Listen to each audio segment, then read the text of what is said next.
We are live. Ladies and gentlemen, you're once again welcome to the King Dems podcast. And today I have a very, very special guest. So I have written down your introduction, right? Okay. So this woman is a leader, she's a teacher, she's a coach, she's a mentor to career status, she's a career woman, she's a finance professional, a chartered accountant, big four consultant, an audit manager with one of the big four accounting firms. She's a wife, she's a mom, and importantly, she's a lover of God. Please make welcome Ore Bukola. How are you doing Thank today? you. I'm good. I'm good. I feel sort of it's my first podcast ever. And Wow. so when you reached out to me to say, oh, you wanted to talk to me, I'm like, oh, okay. So I've been doing more of like just trainings, chatting to people over calls and all of that, but never really done like a podcast where I would, even though people had reached out to me to sort of do some sort of publication and write about myself, but I I'm the worst at writing about myself, whatever that is. So I felt like, oh, this should be fun. Let me go see what this actually sort of looks like. So it's so good to be here. Interesting. So I'm pumped. Oh So wow, good to be here. interesting. So, anyways, the Kingdoms podcast is about sharing the stories of ordinary people doing extraordinary things, and I have identified you as one of those ordinary people doing, extraordinary things. The worst can be the best, right? You are the worst at describing yourself, right? But then on the Kingdoms podcast, you're actually going to transform to being the best because the next question is, how would you describe yourself in a few words as a person? So I'll sort of just say I'm a professional, just like you've introduced me, but outside of that, I am very, very keen about people. And I feel like this is what drives me the most is the fact that when you're interacting with people in whatever sort of situation at work, in relationships, and all of that, the first basic fundamental thing is the people on the other side of whatever interaction. We just all go transactional. A lot of people go transactional. I think what has really helped solidify who I am is to first think about that person. So at work, whatever it is I'm doing, family, anything, I'm thinking about people first. Like them, are they okay? Are they fine? I feel like everything is secondary. So I see myself as very people centric, and that has helped me sort of find purpose and has helped me in everything I'm doing in my life. So I would sort of describe myself as very people centric, a professional, and just a lover of people, basically. And that has just helped shape who I am as a person.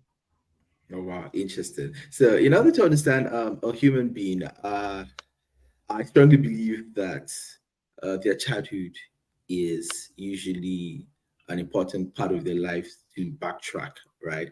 And get to understand them because a lot of the values, right, the core values basically that form a person's character are usually picked up, in those formative years. So Yeah. that being said, I would like for you to talk briefly about, your childhood and how growing up was like for yourself.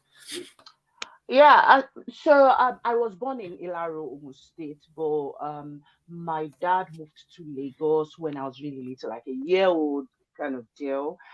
And my dad was a civil servant before he retired. My mom is still a civil servant now. And so growing up in our household, so my dad was an internal auditor with a university in Lagos before he retired, and my mom is a professor now in one of the universities in Lagos. So we've always had, in terms of like upbringing, we've always had a home where education is paramount. And my dad is also a preacher. So growing up in that Christian household, and at the same time, like growing up in that household where you just have to go to school, you just have to do the right thing. So there was a lot of learnings. So if you see the things that I do right now on LinkedIn, that used to be my dad. My dad read a lot. My dad has this very big library of books. I don't even know how he does it. He reads and reads and reads. So he tells us, I think one of his biggest quotes used to be a quote around while people, ordinary people sleep, great men, they burn the midnight candle and all of that and all of that. So you keep telling us all of those things. And so I think from a very, very, very young age, my dad had instilled this. You have to be hardworking. It was very keen about the schools we went to, if we were enjoying the process, if we were doing well. It would be very uncomfortable if you were not sort of on top of the class or you're not doing well. So that was the sort of my mom, although also, so I saw my mom. I grew up to know my mom as having NCE, just NCE, and I saw my mom grow from having NCE till like having a PhD. My mom got Wow, a PhD, I that's think, in remarkable. 20.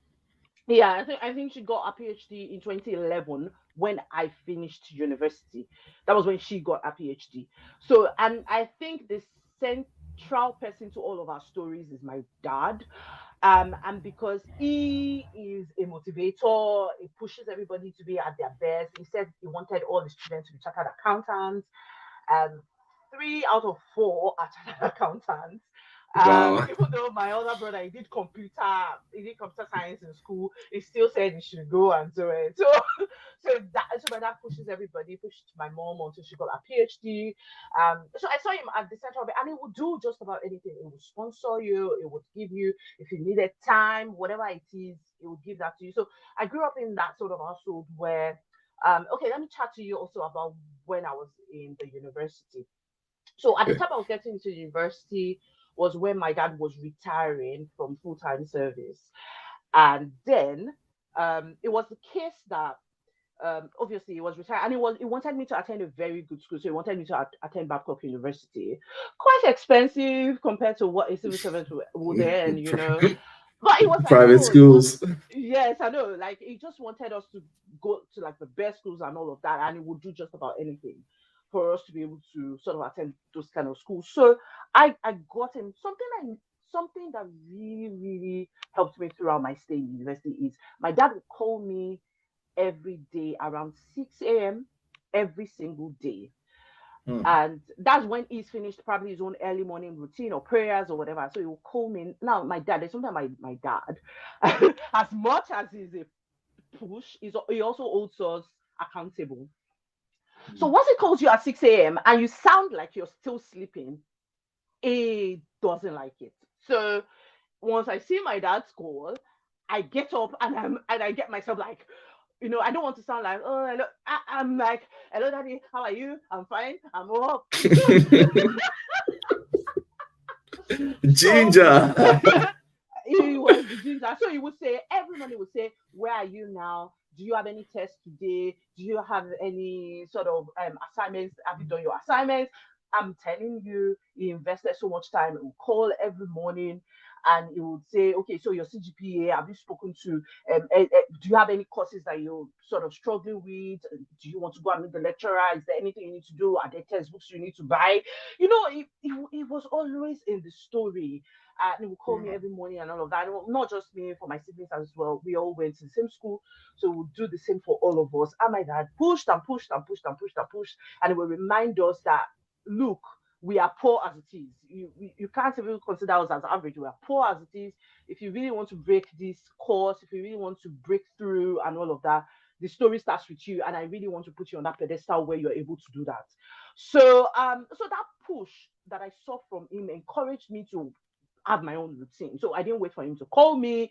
I would be up myself. I would read and study. So all I was doing in school was read, study, what I could. So that set me up really nicely to be able to finish with the grade I finished with. And the rest is history. And it kept on like that until I think I got married and then he eased up. So he doesn't call me every day. So yeah, so that was the sort of upbringing that I had. It was hard, no doubt. I didn't have friends or I didn't go parties. Never went partying growing up. Wow. Never, ever, ever. And I mean it. Never went partying. It would come to school, check on it will come to school like once like every other week. It will travel from Lagos to Ilishan every other week to check up on us. I remember then my mom would call us and say, your dad is coming, you guys, your dad is on his way, get ready. So it was really so I had this, so it was really tough. But I think that all of that I did prepared me for everything going on with my life right now because I don't have to struggle with consistency or with resilience or with everything I'm going through right now. I think you read my mind, right? Because for me, as you were speaking, I was speaking out like certain recurring themes, that formed a pattern in your childhood. So basically, you were able to pick up certain core values that resonate with me, that I appreciate. Things like hard work, like Yeah, integrity, like ambition, motivation, right? yeah, Consistency, very, very yeah, important, because it's one thing to be determined, it's another thing to be consistent. Talent is never enough, right? yeah, But then you can be averagely talented, but then if yeah, you're persistent and you're consistent, right, yeah, you will chip the blocks away, and you will find ways to become like really, really successful as a human being. And yeah, it's really remarkable to see how these wonderful values have actually played out, for right from your childhood to your yeah, adulthood, and seeing you become a successful person, and not just becoming a successful person. Because for me, I always tell people, there is no success without a successor. And I see yeah, the great work you're doing in building successors. You are paying yeah, it forward, and yeah. the big ups to you, big kudos to you for the Thank you. great work that you do as a person, right? So aside from your father, were there like any other early like influences, or mentors and role models for yourself? So I think yes, obviously there were some people who had immense contribution towards my growth and all of that. There were some friends of my parents that were actually like, oh, always really brilliant, and they kept every time I sort of in their presence or whatever, they tell me to keep doing whatever I was doing. And that was just basically while I was back at school. Oh, face your books, that kind of deal. Make sure you're reading, make sure you're on track and all that. So I think my parents kind of created these. They don't have many friends, but the friends they have now or did have then were really valuable people that always had the right words for the moment. And sort of I love when people sort of challenge me or inspire me to do more. So I had that. My parents had those circle of friends that sort of would tell you every time they meet you to always be um that best version of yourself and the rest. I think another sort of thing that really helped me was because my dad had a lot of books he read. Now, I am not a voracious reader of books, especially hard copy books. I don't, for some reason, I've tried. I don't really like reading hard copy books, so I don't. But I do audiobooks a lot. So I'm always plugged, listening to self-help, leadership, all of those things I do. But my dad is a voracious reader, so he reads the hard copy. So he had all of those books. So from him, I learned that I could get inspired by other people that I may not know. And one of the books he gave me then was one of the books that had the best impact on my life then was by Catherine Kuhlman, I think Daughter of Destiny, that my dad gave me then. I read it before I even entered into the university at all. And that's probably the only book I've read cover to cover several times over, because I just loved the story. And for me, since then, I've had to be mentored by people that I've never met before. Mm, So I I pride myself in telling you that every single content that is available out there that Jim Rohn has ever done, I've probably listened to everything. Les Brown has ever done, I've probably listened to everything. Tony Robbins, everything that is available out there. Many, many more people like that. Even new generation motivational speakers or business people. Well, as long as it's available out there, I am marinating in content. So it is that for me rather than just having one person that I just want my life to be like. mm. Interesting. So I think in this age and time, a lot of people tend to downplay the importance of reading, the importance of books. So I think in our age and time, there's more like social media and information, right? There is a lot of good Yeah, content, and yeah, also there is a lot of bad content as well on social media. It's a yeah, very big mix of the good, the bad, and the ugly. But for yeah. me, I am a millennial. I'll be 32 Mm, this year. but I can tell you that while I was a teenager, I remember reading like certain self-help, certain motivational books that helped, shape my character, that helped, Yeah. give me determination, self-belief, and resilience in life as a person, and also like certain books that also helped, develop certain valuable skills such as communication skills, right? Yeah. But then for you, what books like stick out from that era of you growing up, right? That you would probably say they're evergreen and you would gladly recommend to young people in this generation.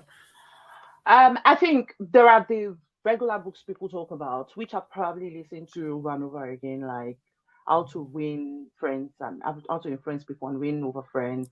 Dale Um, Carnegie. yes. Yeah, I I think read that book. I read yeah, that I book think growing up. I've It really helped like me. How over to Win and Friends over and and over Influence again. People. And then he Yeah. did another one titled The Art of Public Speaking or something. Yeah, Yes, yeah. yes. I I think I've I read that listened one as to well. that. I think I've listened to that once, but I think the biggest one is that first one because that that that just underpins everything you do. So I think um that's one of the books that I really loved. Then there is another one, The Richest Man in Babylon. Sorry, I'm not really good with names, so I Title. may not remember the name of the author, but The Richest Man in Babylon is so good. Teaches you about money, basically, and also obviously about a relationship with people and all of that. And it was actually my dad that told myself and my siblings to read that book then. So I read it a long time. It was one of the books I actually read hard copy. It's That Frog was another one that and I think It's That Frog.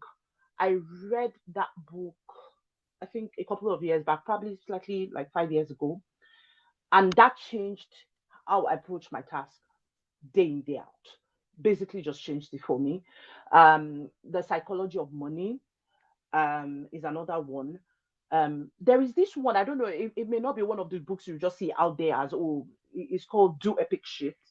I think it was written by an Asian guy who talked about a story about how he built his wealth and lost it and all of that. That's really good. That's like very practical. Um, for me, in this era of my life now, You Are a Badass by Jen Sincero. I listened to it last year like twice. And when I say I listen, I use Audible. So I listened to it last year like twice. Very practical, very like top-notch content. When I started this year, I started listening again to it because I felt like there was a sporadic change in my life when I listened to her the first time last year. So I started listening to her again this year, and I'm almost done. I think there was one I found late last year, around November last year or so, December, sometime between November and December, and I think that's the Almanac of Naval Ravikant. Um, fantastic content, fantastic when it comes to like business, dealing with people, negotiation, social media, and all of that. I think it was written by Eric Jorgensen. So that is premium content. That's a book I want to listen to over and over again. Now, other than those major ones, what I do when I say I marinate in content is I have two major apps. I have the Audible app and I have the Blinkist app. Now, Oh, Blinkist. Blinkist, yes, Blinkist is a book summary. Obviously, I'm very, very busy. So I don't have time to, flip books for, I don't know, I don't just have that time. So, but I make sure that once I get plugged in, I listen to Blinkist. So Blinkist gives me all the books on psychology, biographies, everything you can imagine, leadership, time management. So it keeps ringing. So when I'm taking my kids to school, when I'm going to pick them up, when I'm cooking, when I'm cleaning, I always have something that I'm listening to. Obviously, there are some other content creators on on YouTube that do it for me from a business side as well, like Justin Welsh, Dan Coy, and some other creators. I think Sayo Bloom as well. So there are a lot of creators like that. But for every era of my life, I had people that helped me get through it. While I was in the university, it was Les Brown. when I joined the big four firms and I was trying to, when I was trying to, when I was trying to get into the UK from Nigeria, it was Tony Robbins doing it for me. And now I have got these other people, this new generation guys doing it for me, and then just sort of giving me that internal push and motivation. Interesting. So I very much agree with you in terms of having that drive towards absorbing information right from Yep, these books, and leveraging on technology. Like you said, we have apps like Blinkist. I think Headway as well. At some point, I had like a Headway subscription. yep, So basically, they summarize these books for you, and yep, then you get the major information yep, about the content of these books, right? But then also, I still feel like some books are evergreen, like you said, yeah, the stuff like The Richest Man in Babylon. I remember yeah, very early in life, my father gave me the book Think and Grow Rich, right, by yes, Napoleon Hill. That was yeah, one book that like it really shaped my life as well. So I remember reading books like Zero to Hero, Dale Carnegie's yeah, publications as well. How yeah, to Win Friends and Influence People, The Art yeah, of Public Speaking. So there were like quite a lot of these books, right? But for me, I feel like when you're very much younger and you have like less responsibilities, it's a good time of your life to yes, try to cover a lot and read a lot of books, because as we grow older and have more responsibilities, right, it becomes like yeah. more Yeah, it is work. difficult. Yeah, it's work. And I mean, I was just looking at my own. So I don't have a properly built shelf, but I just have this place where I buy books. Look, one of my one of the things I do, I walk into bookstores. I know I don't read hard copy books, but I enjoy going into bookstores and seeing new things. So once I go into bookstores and I see a book, I just buy it. I know I'm not going to read it. I just buy it. So I was looking through that place where I dumped those books, and I picked out Surrounded by Idiots just for like 2 days ago, and I just went straight in the middle, and I just opened the middle, and I'm like, ah. And I said with it, I got stuck with it, but obviously I don't really have that time, so I couldn't continue. So what I did was to go back into Audible and then just buy one, because I know that, and is one of the books I'm trying to finish up one now. Once I'm done, I'm moving into that one. So that's sort of, so there's no time really, but it's just finding the good thing is there's technology, there's way to cope and still getting the information that you need. Yeah, we're in the age and time of digital libraries, Yeah, exactly, Back in the exactly. days, I used to have a lot of physical books, but now I discovered that Yeah, wow, I tend to have like more books, as soft copies, right? And yeah, then you can do that on the go. But I think like yeah, these apps with audio versions of books and summaries are actually the way to go. So yeah, speaking about books and books and books, right? Like, can you talk briefly about your academic background? I know you said you went to Babcock, you're a chartered yep, accountant, then like yep, your academics, right? Like, what yep. really, did you do? And like, do you think education is important for individuals to have success in life? So look, we are in a day and age where everybody is, a lot of people are championing the cause of we don't all need to go to university, right? Which is fine. I mean, to each their own. There are people who did not go to university and they're doing great stuff out there. So it's fine. To each their. I don't really have a strong view about if going to school is going to help you succeed in life or not. I don't have a strong view there. The only thing, so from my own personal perspective, it really, really helped me to set the pace. Now, um, I after leaving Babcock, so I went to Babcock University, studied accounting, finished with the first class, then went to work, and then I returned back to Babcock University after a couple of years to do my master's program. And then I was hoping to go do my PhD, but it was stressful. And I did not think it aligned with what I was thinking for myself in the long run. Now, at the point, that's why goals change, right?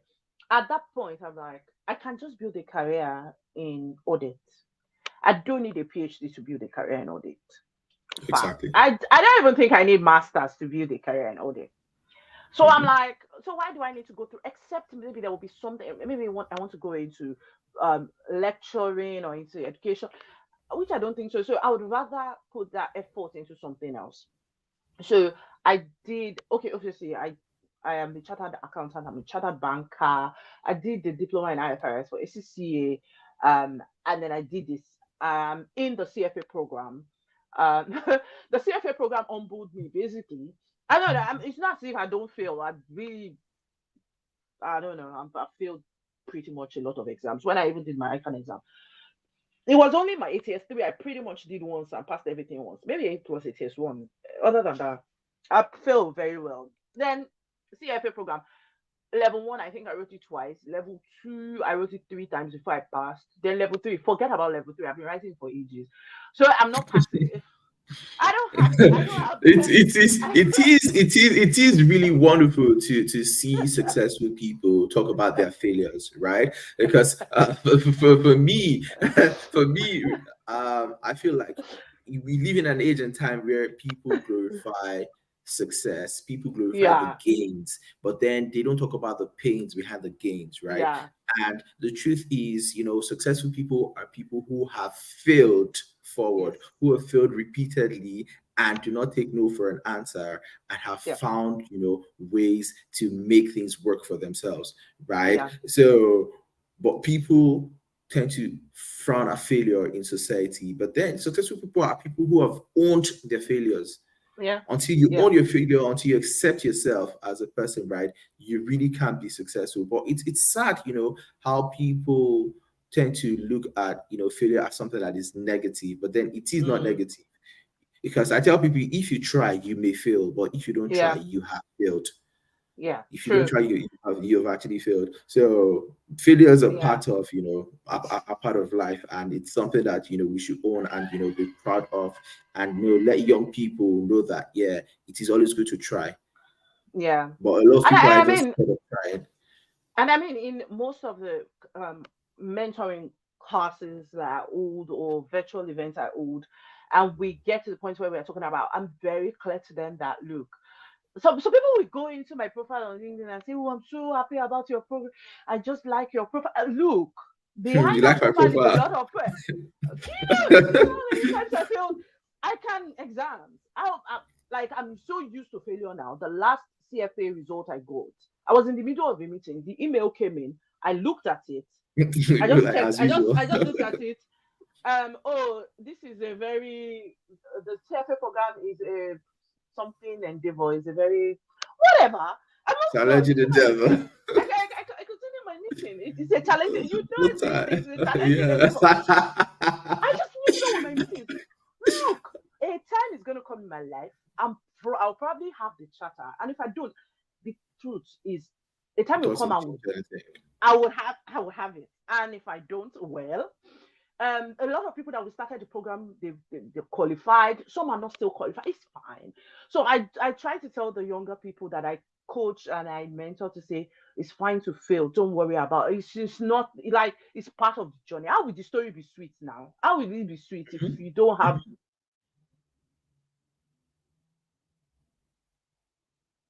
so that's basically my academic sort of journey. I like books. I like writing exams. Maybe you would have noticed. I like writing exams, and the reason why I write exams is not for writing's sake. I write it to open the doors for me. I got an opportunity because I passed CFA level one. I basically got a job offer because I passed CFA level one. I got another job offer in private equity because I passed CFA level two.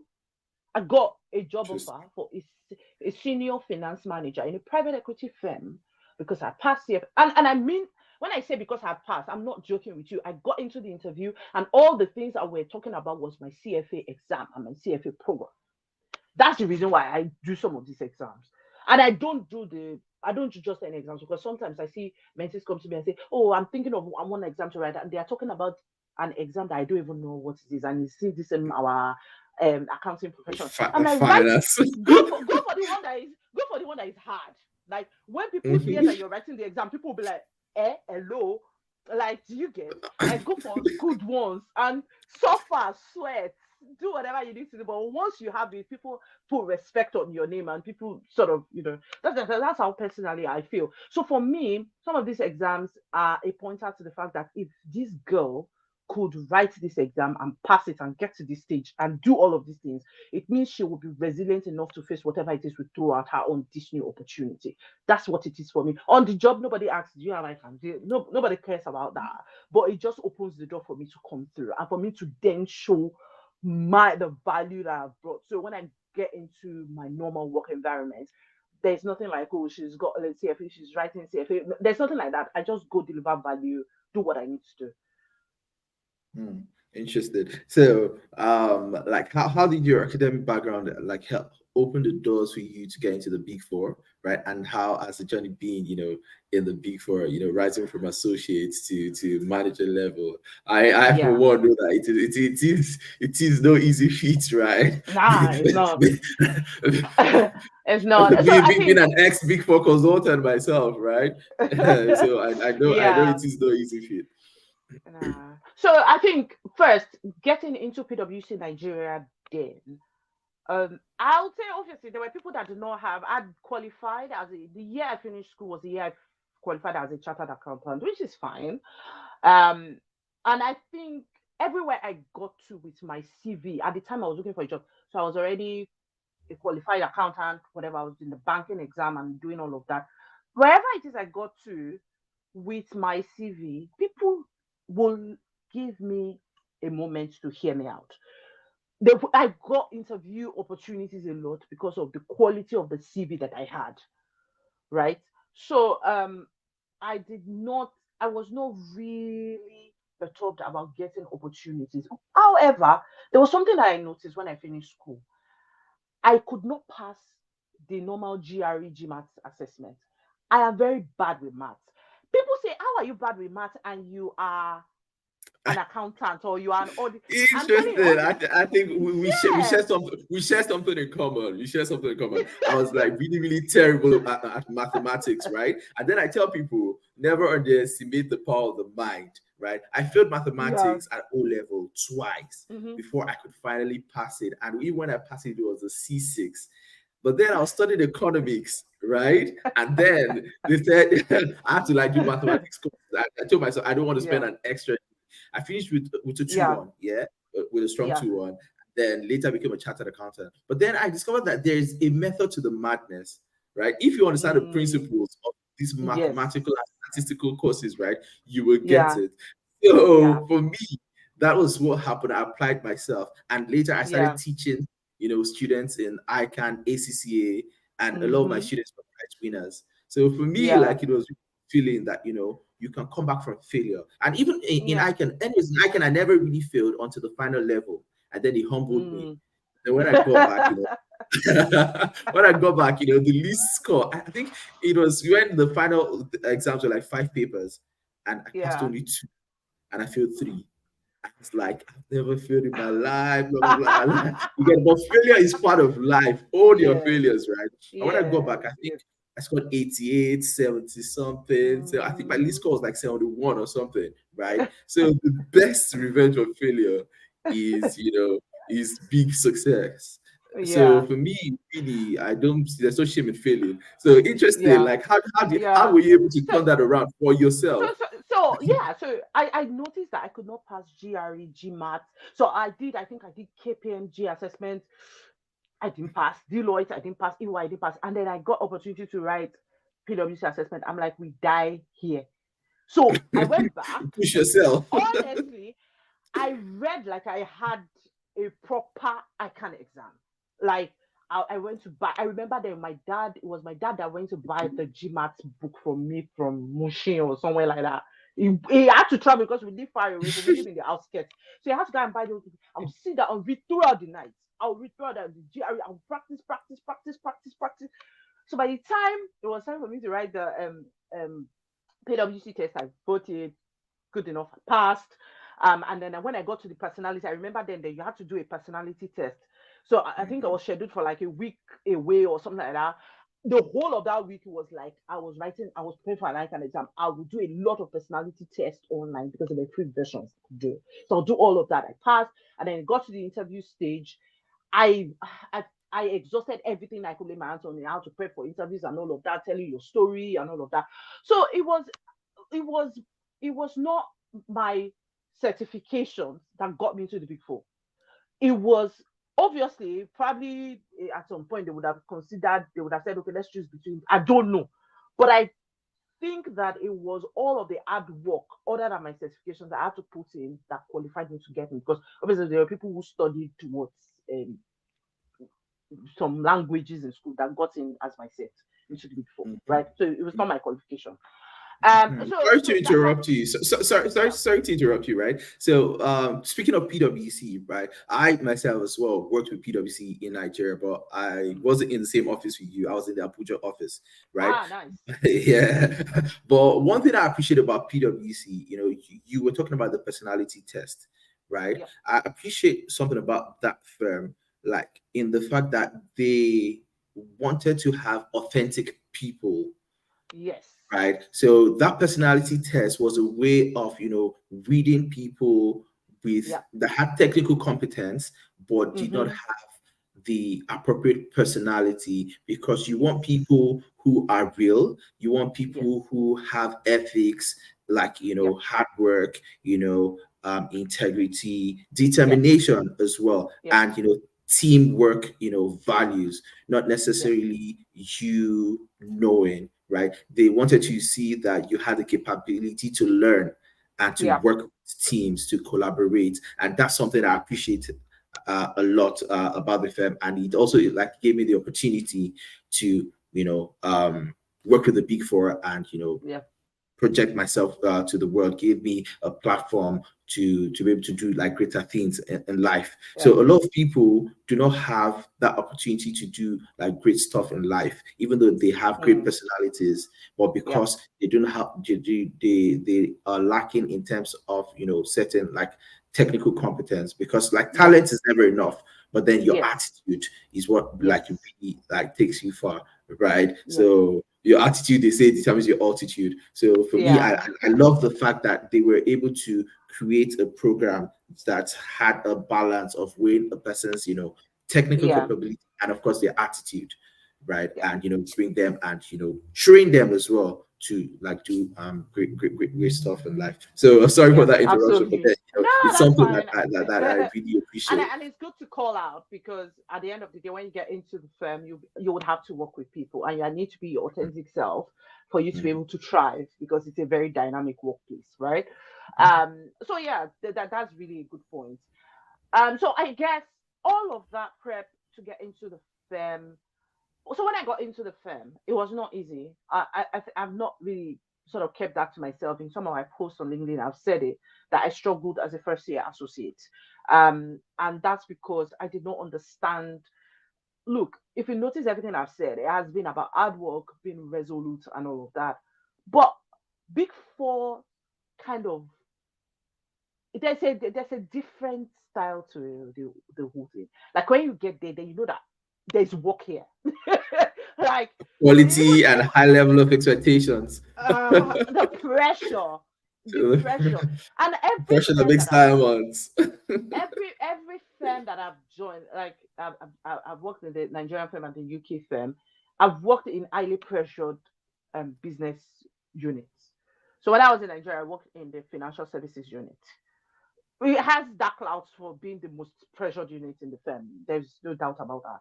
Then when I came here, I'm currently working in the insurance business unit. Highly technical, the pressure is there, right? So Tight deadlines. when got into FSI in Nigeria, I did not expect the work. I did not understand why someone would want me to work late into the night and also expect me to work on weekends. I don't like I like to work on my own terms. I would do what I need to do. So maybe there's something you may have noticed. I'm a person of my own. I am a person of my own. So I've got this. I don't want to call it ego, but I've got this. I've got it, right? So when you are do this, do oh my god, I don't like it.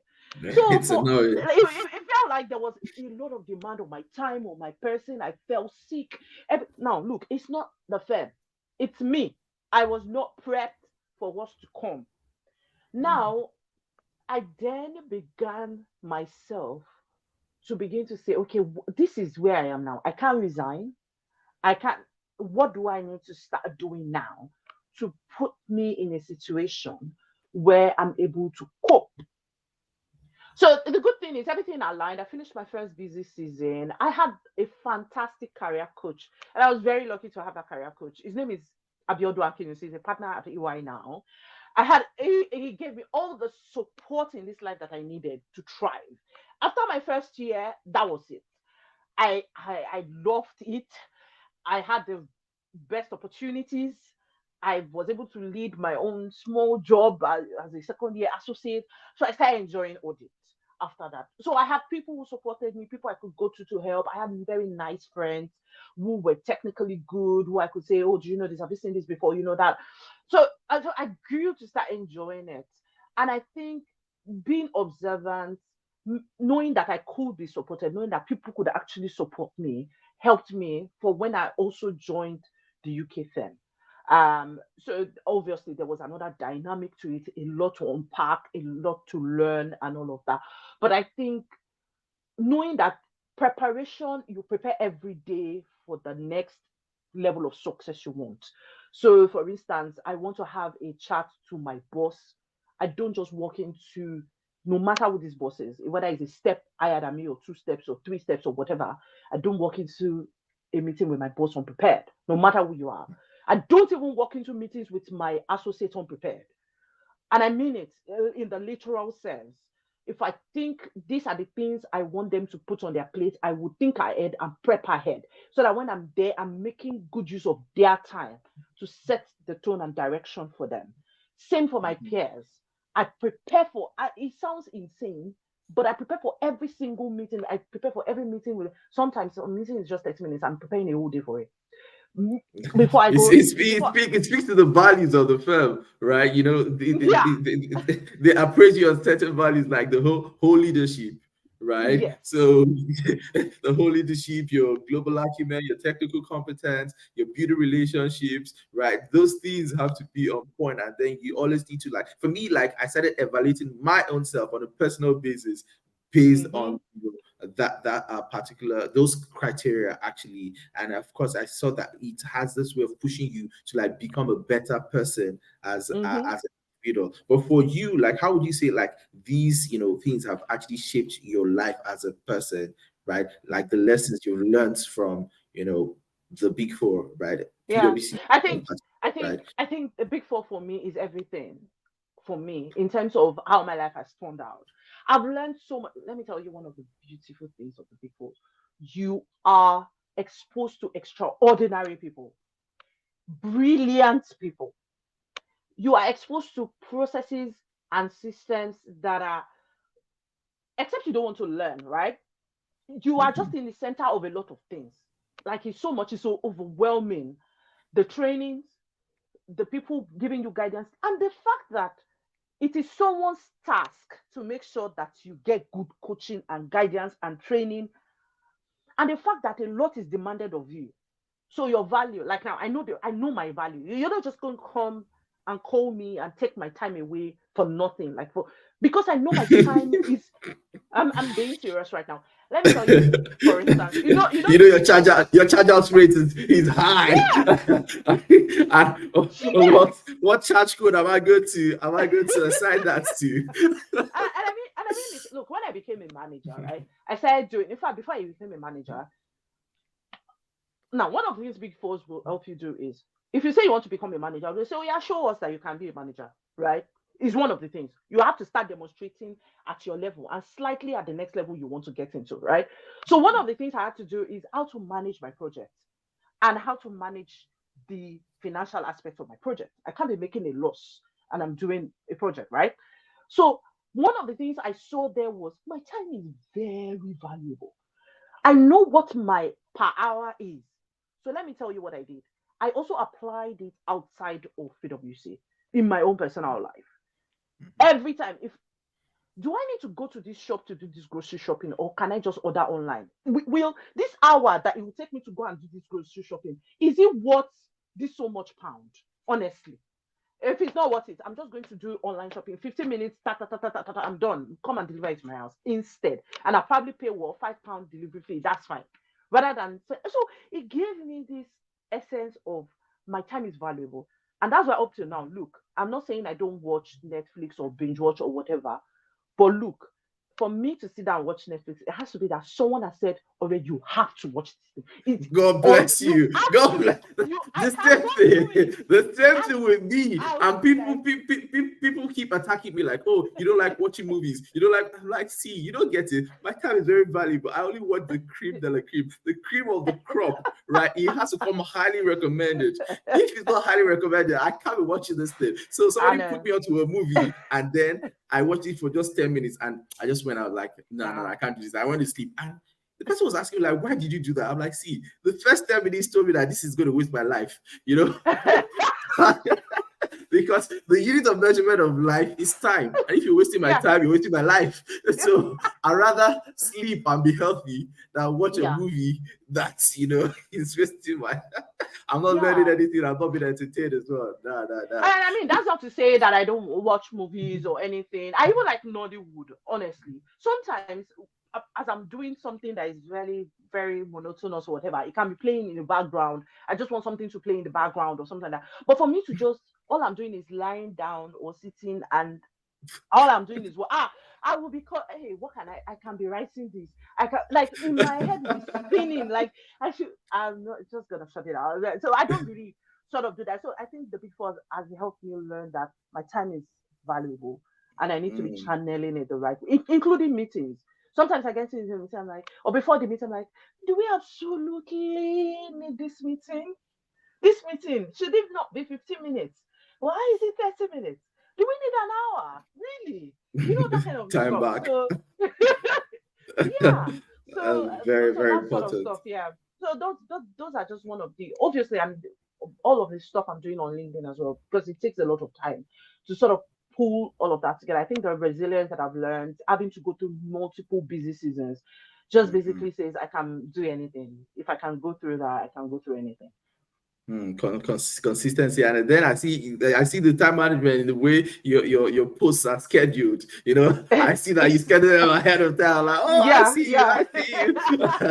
so so you so you using so you're using yeah, those yeah. skills So that we what I learned. do, The big four effect. I know. So what I do, all my, not whole, most of my posts go out at 5:15 a.m. every day. Um, so it depends. So is it I write it the day? Sometimes I write it the day before. Sometimes I write over the weekend. Sometimes I write the shell at any point in time, and I just develop it and what no. I know that it may be the case, especially because I don't really get to sleep on time these days. It may be the case that I'm not up at that time, and most people, the vast majority of people that consume my content are Nigerians. We are 1 hour ahead of Nigerians, of Nigeria right now. So it means that people are preparing for work, or they're on their way to work. They can easily see what I have to tell them in the morning before they even resume work. So it means that I have to find a time for my post to a way for my post to reach them in the morning. I don't expect people to be all over social media during work hours. So I will not be scheduling my post for 10 a.m. or 11. It doesn't mean that if I can't do it, if I feel like I can schedule a post for that time. But I feel like that when people see that post first in the morning before they resume work, it sets the tone for what they get to do that day and how that sort of helps them achieve what they need to achieve that day. Interesting. The big four effect. I On you and know. me. I think yesterday we were discussing, about outsourcing. When I told you about my Yeah. executive assistant, I was like, okay, I was like, oh, wow, you got executive assistant, like, wow, for a startup, like, yeah, that is the thing. We learn segregation of duties, we learn Yeah. delegation of tasks, right? And of course, Yeah. the big four actually utilize, Offshore resources. offshore, yeah, offshore resourcing, right? And then I applied Yeah. it in my own startup, and then you're like, oh, we learned that. You know what I said to you. When you said, "Oh, my executive assistant will send it to you," I'm like, "Oh, you people are using executive assistant on this street." Yeah, that is the thing. The big four effect just gives you Yeah, to be fair. structure, yeah, Yeah, even in your like personal endeavors, and yeah, it sets you apart basically. And yeah, apparently, if my executive assistant is watching this, like, she knows she has learned a lot from me as Yep. a person. Yeah, Yep. I left the big four as an assistant manager, right? But then, Yep. like, you can't be in the big four for a couple of years, right? And not pick up like certain skills that would Yep. help you impact other people, not just yourself, Definitely. right? Definitely. And you know, Definitely. we're grateful. We're grateful to the big four. I it's a know. I know. it's a really really great training ground. But then, Yeah. what achievements stick out for you? What achievements for you would you say you're most proud of as a person, both career and personal life? So I would say from a personal life perspective, I would say it's the mentoring thing that I'm doing right now on LinkedIn.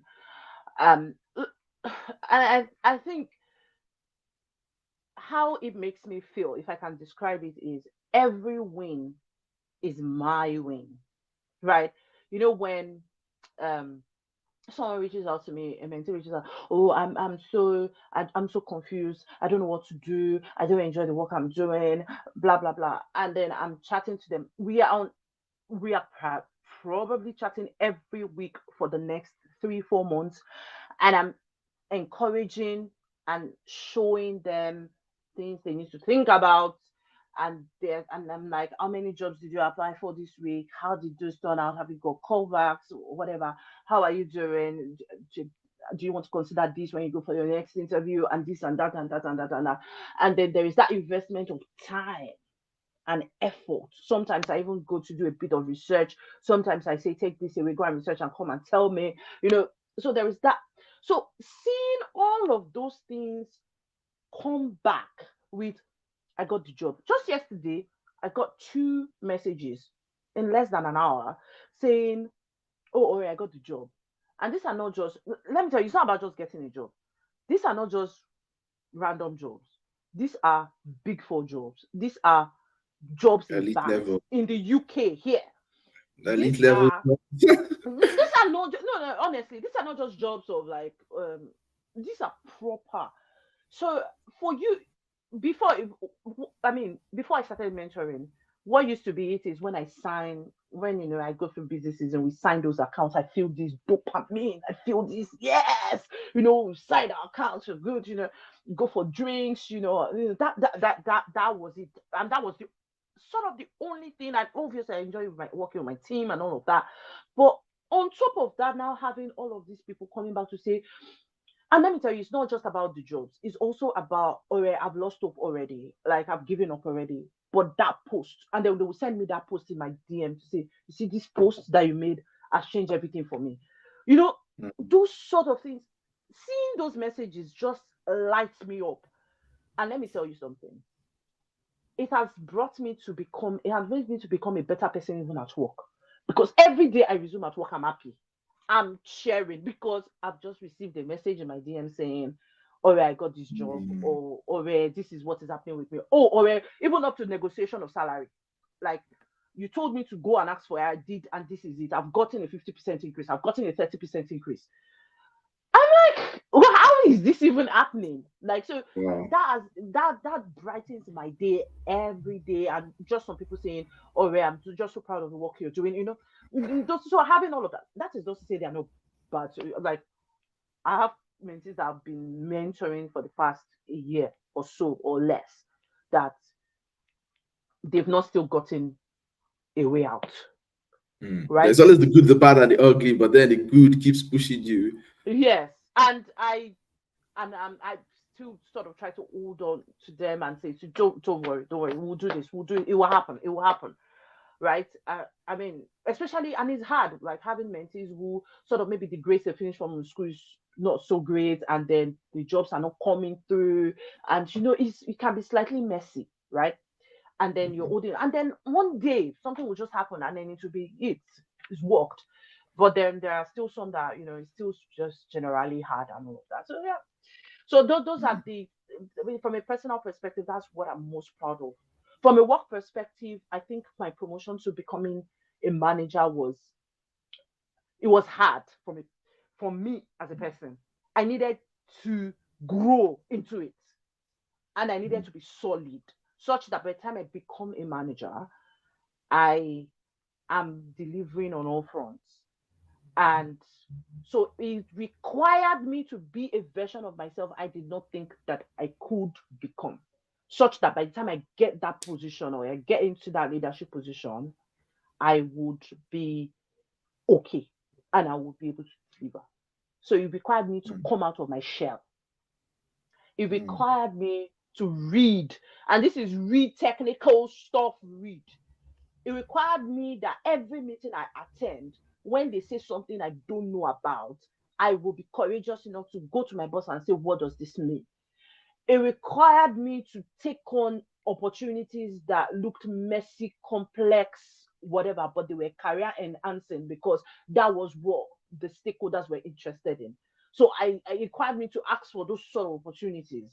So me before, although I'm very outspoken, but when it came to the job, I would cower in. I would not be courageous enough to ask for the things I wanted. It required me to say no. And it doesn't matter who you are, and just say no, I can't do it.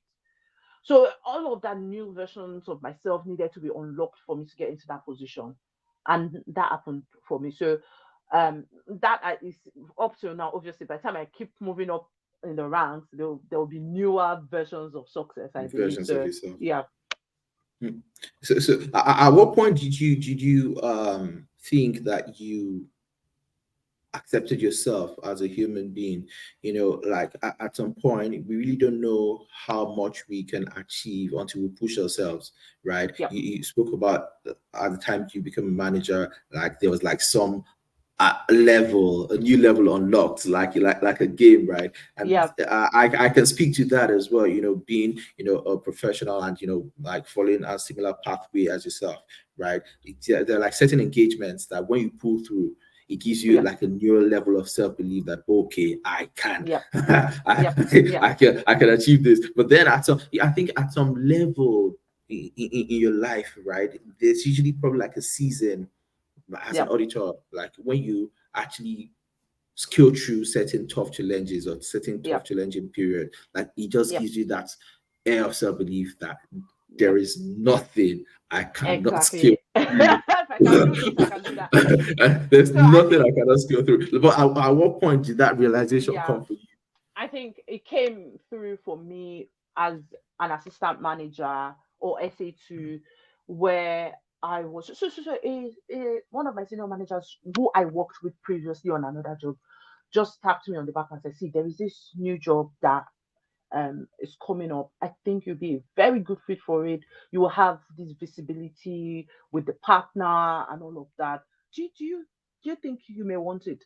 And I think the only reason why it would tap me on the back is because I was delivering value, or I delivered value on the job we did together before.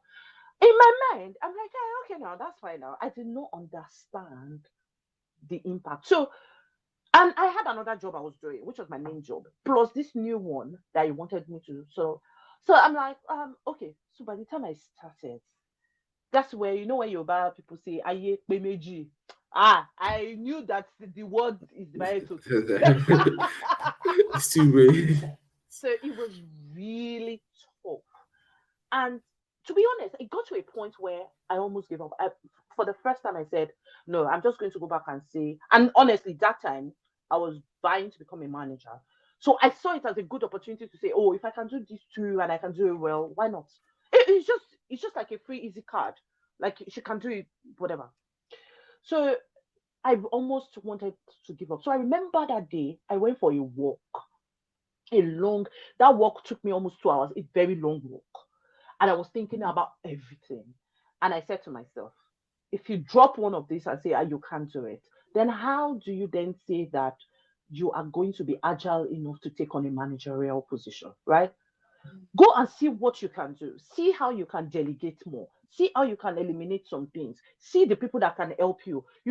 Ask for help if you need it. Ask for flexibility. So I started thinking about it. A lot of options started coming through to me. So I said, look, I'm going to do it, but I'm going to have conversations with the people involved to just set expectations and all of that. And then I did it. It was hard, but I did it. And it was beyond reasonable doubt that no, if she could do this, she can't do it, right? So for me personally, I saw that I can do much more than I think, because let me tell you another thing, and this personal to me, just because another auditor may watch this recording and say, what's she on Mhm. about? This is my personal opinion, held strongly. Mm. It is the fact that as an auditor, over the years, I keep telling myself I don't have time. I don't have time. Oh, my work is so busy. Oh, I'm so busy. Oh, I don't have, and it's the fact that we don't have time.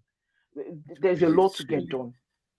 But what I've found out is if you are keen about your most valuable tasks per day, you will be able to make enough room for those valuable tasks, including in your personal life.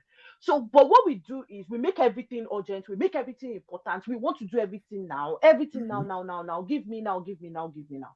In fact, if I'm working with you and I see that you have that tendency of telling me everything is urgent and important, I'm going to be challenging you more often than not. Say, oh, okay, we need to do this now. And I mean it. We need to do this now. I'm like, are you sure this thing is urgent? The way I say, I don't believe this thing. I'm going to challenge them. I don't believe this thing is urgent. Sorry, I want to interrupt you, right? Hold, I want to say something that probably corroborates with what you are Yeah. saying. So, as an auditor myself, right, I noticed something. I think at the point when I became an assistant manager, I noticed that the same thing you said, right? And I Mm, noticed that as auditors, we tend to place a lot of premium on technical competence, right? yes. On quality, Mm-hmm. right? However, a lot of us don't place a lot of premium on high level, on elite level project management, Yes. Yes. and that tends to like make engagements to crumble. But then Yes. if you're elite level, even if you're average in terms of technical competence, but then you're Mm-hmm. elite level in terms of your project management skills, you Mm-hmm. discover that your jobs will be on time and Yeah. with the required quality. And I agree with you, Ademola, because sometimes people are doing the work they should not be doing. And that's why they're like, I'm busy. I don't have time. I don't. What are you doing is the question. If someone else can be taught to do this thing you're doing, maybe someone can be taught for 15 minutes, coach for 15, 30 minutes, and you can hand it off for them to go and do it for 2 days. That is saving you 2 full days for you to do other meaningful tasks. So what are you doing? And then I like the fact that you talked about project management, because project management starts months before you even get into your busy season or interim audit, or it starts months before you, when you start thinking about pulling together your budget. Who are the people you need, and at what level do you need these people? What is their level of technical competence, and what would they be required to do? And then I see people being stuck up on, oh, because you are a sort of senior, for instance, then you have to do this sort of task. So if you are an associate, for instance, you have to do this sort of task. I don't operate that way. I operate based on the strength of my team. So I could have an associate that is technically fantastic.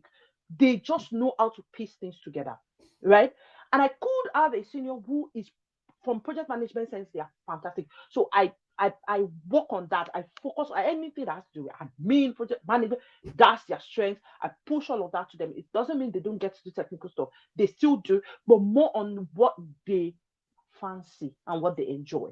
So that gives enough room within the team for capacity for people to do more interesting stuff, do things they enjoy, and then everybody becomes happy and all of that. And you, as a manager or an assistant manager or whatever, you will have time to do things that, things that are meaningful for you. I'm not saying there are no times when obviously everybody's need down into the work. Our personal life is up in the air and all of that. But Mhm, yeah, mhm. so yeah, I sort of agree with you on that point. So yeah, I guess. Oh, wow, interesting. So, speaking of your career mentorship platform, like, what are the long-term goals for the platform, right? And like, what are the basic rules or principles you share to career starters? If you ask me now that in my head, I kind of know where this is going. I just got one vision, making sure people have the right access to the right information they need to propel them to success in their careers, right? As long as you're connected with me, you're probably going to hear one thing or the other from me that is going to help you sort of be properly positioned, go for opportunities feel encouraged and all of that. Okay, how then do I do that? I can't attend to everybody one on one. It's just too much. A lot of people that I've got. So we created this space where we have people, and then we do virtual events because it has to be group mentoring, right? So that we can share. Then I bring people to them, from all of us. I bring people to them to sort of teach them, talk to them about some key topics. And usually what determines the topic we sort of walk through in a virtual event is based on what people keep coming back to talk about. Like, say, I can't just muster that confidence to talk up in meetings. Oh, I feel stressed at work. Oh, I'm not seeing the growth opportunities that I need. My well-being is being impacted. I can't seem to have work-life balance and all of that. And then I bring people from all over the place, talk to them, and just basically giving people access to the information that they need. What I personally found out before I started is, and it's just basically me playing to what I would have wanted to have when I was a career starter. Nobody prepared me for I what I went through. Some people would go through the same thing I went through and they fell out. Some people just resigned and they went, and Mhm. that was it. In fact, I had two people who reached out, two people during the course of my career who I spoke to, one of which said to me, I wish I never resigned. The person resigned as a first year associate in the before. And the person said one of my biggest regrets is that I resigned due to the pressure. Right. So Mm. having, if that person had the right mentorship or someone having two job opportunities, maybe a bank gave them an opportunity to be a marketer, and maybe a big four gave them opportunity to come on board as an auditor or consultant or whatever. And because the bank was paying them more, they went for the bank instead of going for audit. That kind of deal. There are people that I don't know, depending on what you want for yourself, but I've clearly seen someone tell me I that's my biggest regret. Because if they are gone into a big four in 5 years, even if they're moving into industry, they're going to industry as a senior finance something or a senior whatever. So they will be steps ahead rather than being in the industry from ground up. And in 10 years, they're not still eating the mark. So Mm. the whole idea is, as long as people have access to me, I am, and the way I run the mentoring show is I don't tell you what to do. I don't tell you what to do. I ask you questions that give you the answers. So you within you, the answer is within you is my ultimate belief, which I hold strongly. Like when someone comes to me and say I have two job options, which one should I choose? I'm not gonna know. I'm not in your life. I don't know your circumstances. I don't know what you're able to do. I can't even rank your technical competence. So I don't even know. I don't even know the work culture of the place you're asking me to judge for you. I can't judge, but I will give you a couple of questions. I'll say, go and think about these questions. Tell me the answer. By the You time give you them a come back with framework. that's it. By the time you come back with the answers, you already know the answers. In fact, there was a time I sent someone like five questions, and the person was like, "Don't worry, I already know what to go for." It's as simple as that. Like, I don't have the answer. I'll just say, these are the questions. We'll go figure, and then they will come back and say, "Okay, I know basically what to do." Interesting. So, like, how's the journey been for you so far? And how do you balance being a corporate professional, a mother, a career coach, work-life balance? Like, how do you cope? You have so many hats that you wear. There is no work-life balance. I don't believe in it personally. Oh wow. Um, I'm on this chat. By the time I left home this morning, my son was crying. He didn't want me to leave home, but I needed to leave so I can do this podcast, right? Oh So wow. there's no balance. Wow. Ah, Wow. so so You're inspiring the next generation. So whoever so is watching this, say a very big thank you to Ora Bukola, because she had to get comfortable being uncomfortable in order to do this for you. So please take this very seriously and take the nuggets very seriously. so and it's not he's very clingy, so yeah, that's fine. So he didn't want me to leave home, so he was crying and it's every time I step out of the house on the weekends to do after this podcast, I've got another call that I need to jump on to sort of that I'm being hosted on. So for me to be able to, I can't do that in the house because it's not going to allow me, because it's a 3 year old. It's just going to be all over me. So that's one of the. So it's hard. So it's really hard, and when I go, and I need to remain my authentic self at work, and I need to deliver value. And for me to be my best self at work, I need to work hard. It means I need to invest the hours. For me to also impact the lives of people out there and to gain trust, I need to work hard. So I maximize the hours that I have. Obviously, that impacts me in terms of I don't then have enough time to do a lot of personal things that I would. I wouldn't say personal things, maybe like fun things at this point. But it's a stage. It's a stage. Um, it's a stage. I feel like it's an investment of time for me to build the brand that I'm building right now. So it's just an investment of time. A time is going to come. So I know a lot of people say, "Oh, 4 hour work week." Um, oh, I don't. That's fine for me now. It's not 4 hours. My day is running up 14-hour work days, and it's not just work. It's also the mentoring thing and all of that.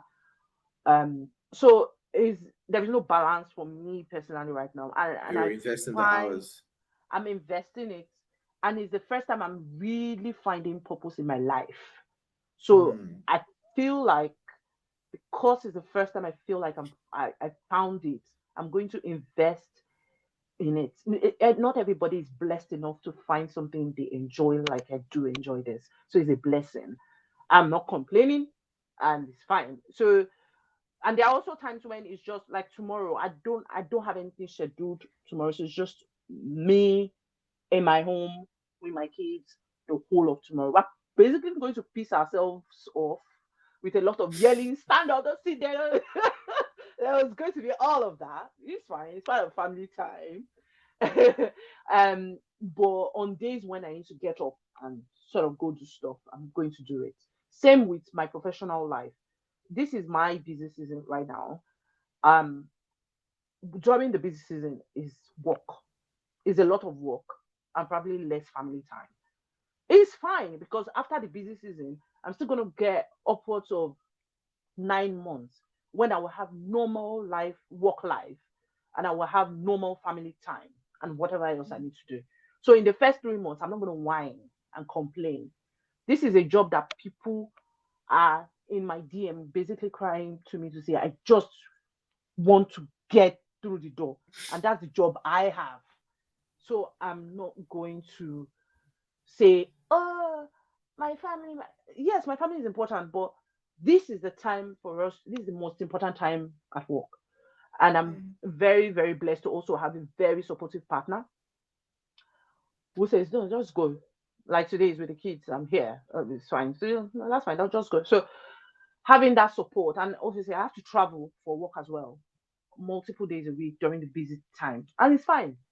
So there is no, and so that's why I don't believe really like, oh, there has to be a proper fitted balance. There's no balance.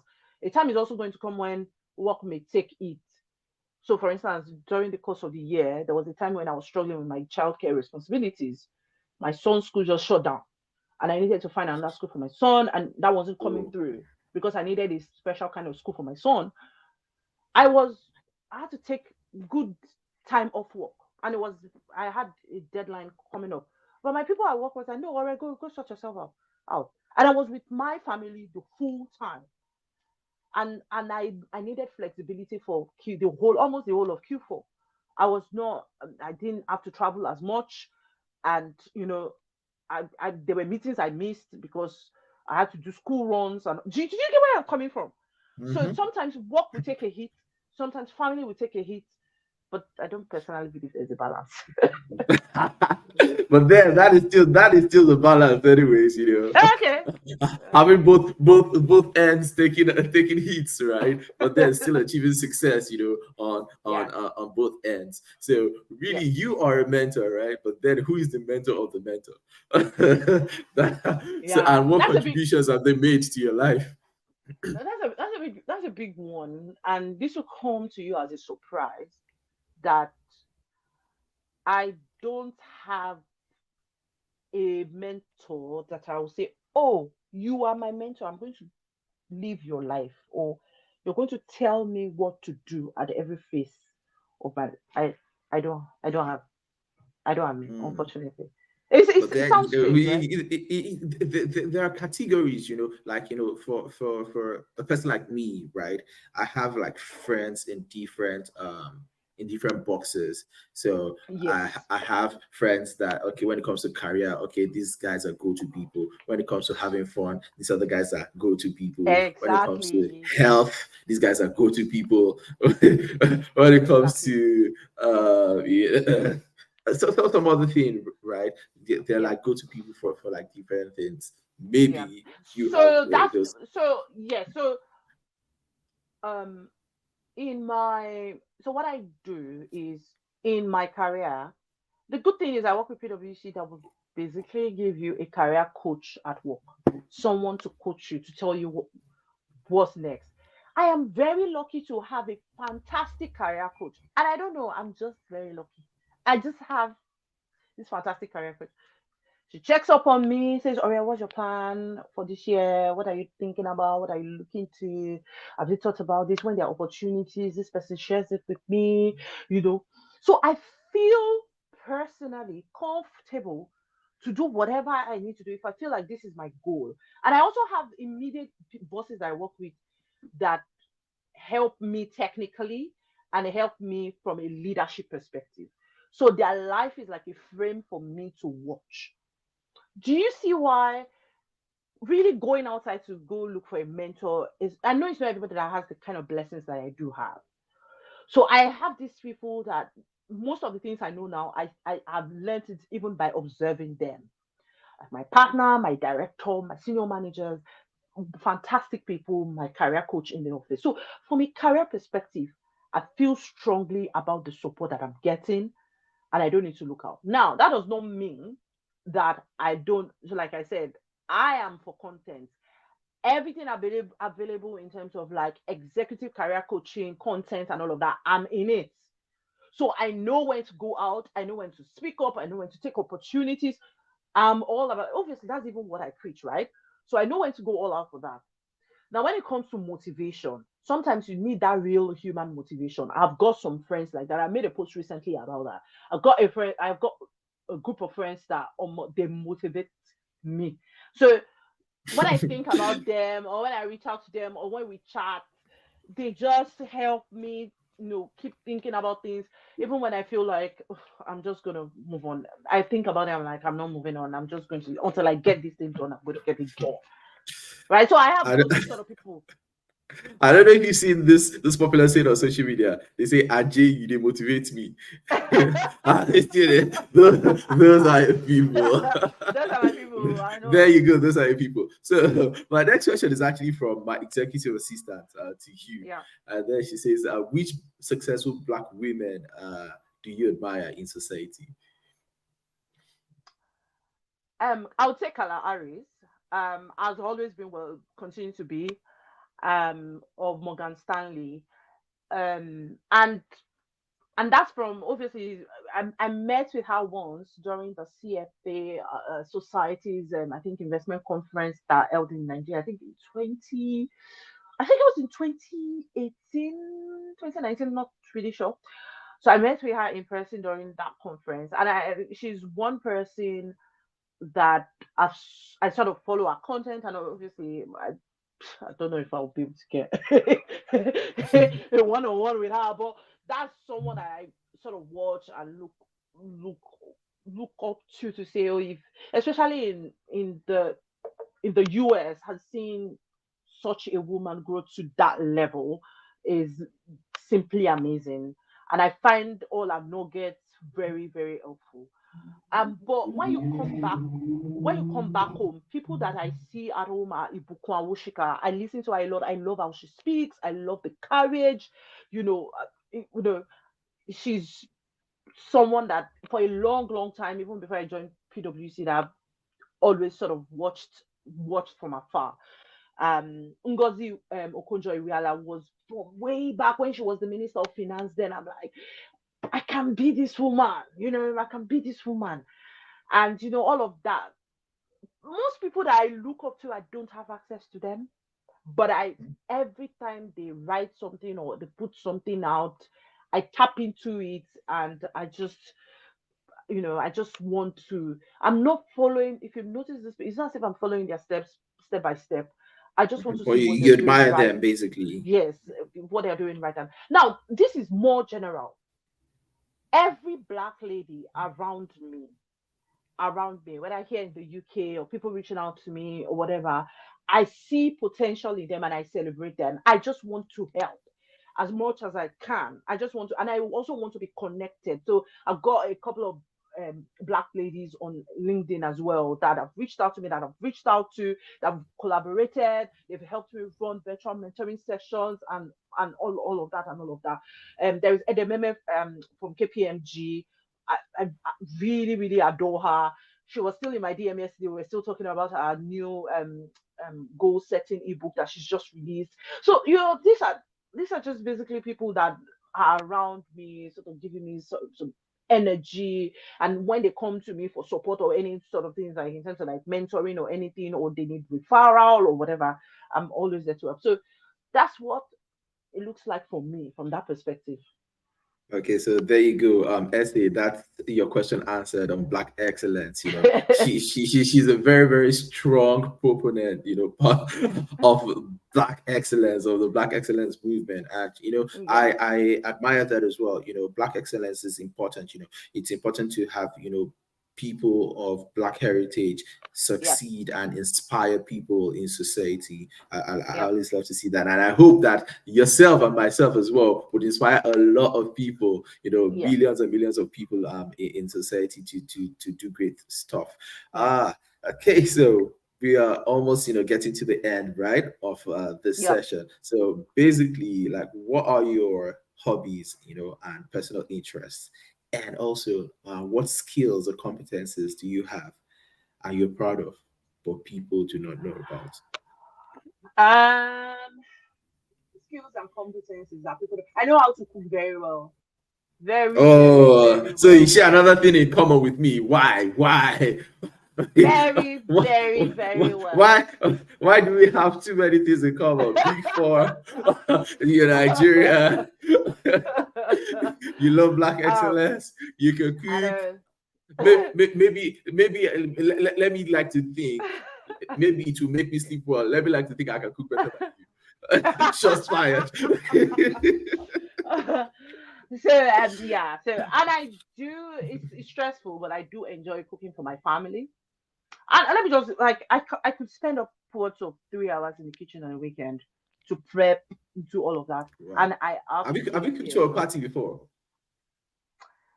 I've cooked for a large gathering before. Not for like party, but like maybe like a sitting room sort of party kind of deal. Uh, Yeah, something okay. like that. But like a large party, nah. Yeah, I've not done that before. So I think I enjoy cooking for my family. What else? I don't know. That is interesting. For me, I've cooked for parties before, so like, Ah, when like you are multiple people Olukbo. and yeah, when multiple people enjoy your food, it just gives you that confidence that damn, I'm good at Uh, this thing. Nobody can tell me anything again. Nobody, it's a very short, interesting story. There was one time we were having this house party in Abuja, and then the lady that was meant to cook the food, right? I think somebody offended her, and she was like, "Oh, I'm not going to cook the food again." I was like, "What?" Like last minute, and then people were already arriving. I just said, "Get the ingredients, bring them." I put everything together, made the jollof rice, and everybody was like, "Wow, this is really nice." And the lady herself about ate out of it. She was like, I'm like, yo, there you go. Nice. It's good to see you can cook. That's good. That's good. Yeah, yeah.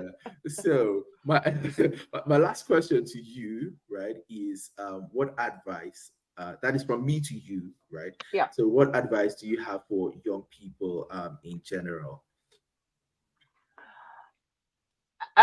So I would say, so I'll restrict it back to career. And I would say find your source of motivation, because when you are motivated, you basically are at a point where you feel you can achieve anything, and you'll begin to get the answers that you need. What I've seen is that most people would say, I don't enjoy my work, I don't enjoy my life, I feel in some certain way. There's just this internal dialogue going on with them, telling them they're not good enough and all of that. But if you connect yourself to a steady source of motivation, and you connect yourself to someone who holds you accountable, and you connect yourself to a steady stream of motivation that gets you up every single day, then you can achieve anything you want to achieve, right? So it doesn't matter where you are. It doesn't matter how bad it's gone for you. It doesn't matter what people are saying currently about you. It doesn't matter if people are looking at it that, oh, you just started now, nothing, nothing. You're still going to stop, or it's going to end, or whatever. It doesn't matter what people are saying to you or what you are even saying to yourself. It does not matter. What matters is find that right level of inspiration, that source that keeps telling you you're good enough, you can do it. The more you hear that, the more developed in spirit you are, and the more assured you are that whatever it is you want to do, you can do it. Right. So obviously there are lots and lots of things I can tell you, but I feel like if you find your steady source of motivation, then you can do anything. Mm. Fantastic, fantastic words of advice from a sage like yourself. So at the end of the pod, we have a tradition wherein the previous guest drops, a question for the next guest, and the current guest drops a question for the next one. So Yep.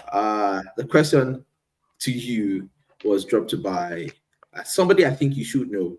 He is a renowned Nollywood actor. That is Funsho Adeolu. Oh Yeah, yeah. aka Finest. But then he dropped something, something. Okay, let me say interesting for you. He said, Okay. "This might sound a bit controversial, but let's see what you say."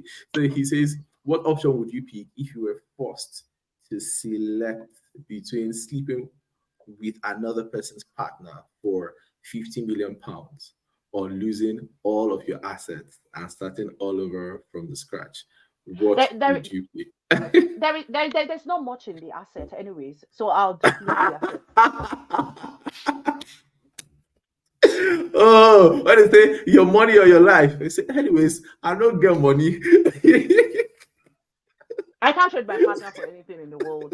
So sorry. I'm sorry about that. So you can take it, right? Okay. So what question would you like to leave for the next guest to answer? Let their work be cut Well, I out for don't know them. what the next guest is, but my question for them will be, if the only person that had the answer to their problem, so to an issue they're going through, is a renowned enemy, known enemy, someone who thinks they can't amount to anything, that's the person that has the answer to their next level. Hmm. Would they rather go to this person to get the answer, or they will just move on or lock up? Ah. Oh, that is a tough one. But for me, I think I would not lock up. Oh. I will humble myself. I know, I know. Let's see what they say. Wow. Let's see what they say. Okay, okay. I'll send the response to you. All So right, at I this would really like to say. at this point, I need to call up my attitude of gratitude because I am very, Mm. very big on gratitude. And from me to you, it is a very, very big thank you. I appreciate your time. Oh, I appreciate your wise words.